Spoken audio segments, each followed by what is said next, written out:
Although I've succeeded in beveling this edge of the object, I'm not happy with the result yet because it looks too chunky. Fortunately, there's a way to smooth this out within the editable poly itself. Open the subdivision surface rollout here and check Use NURMS Subdivision. It will immediately smooth the geometry. And what we're looking at now is the smoothed result shown in shaded view.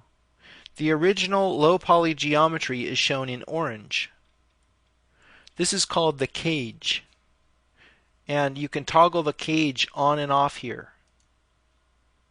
What we're seeing here is the isoline display, and it's an optimized representation of the actual edges of the object here.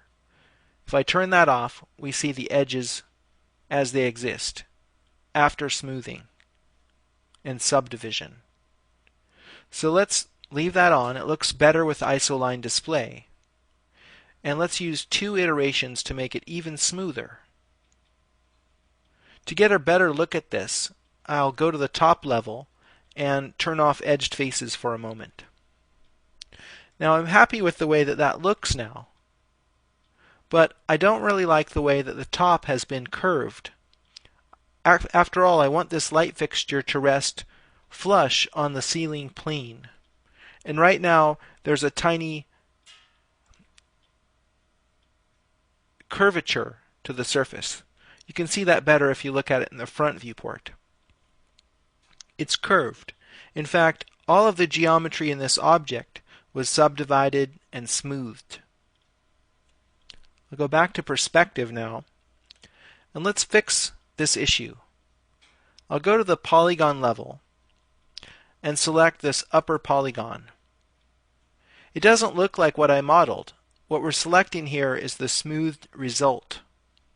If I delete that, it will delete the original low poly cap that was on top of the cylinder. I'll rotate down, and I'd like to delete this bottom portion, but I can't see it because of a lighting problem.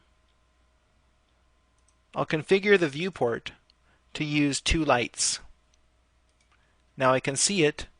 I'll select and delete that polygon. Now we're left with a hole all the way through this fixture body. And that's not really what I intended either. I'll use the cap holes modifier, and that will solve the problem, but it will also turn this object into a mesh. So when we look in edged faces mode, we see a different result here. But I'd say that this is a good start here to our edit poly skills, and we'll continue modeling this lamp in the following videos.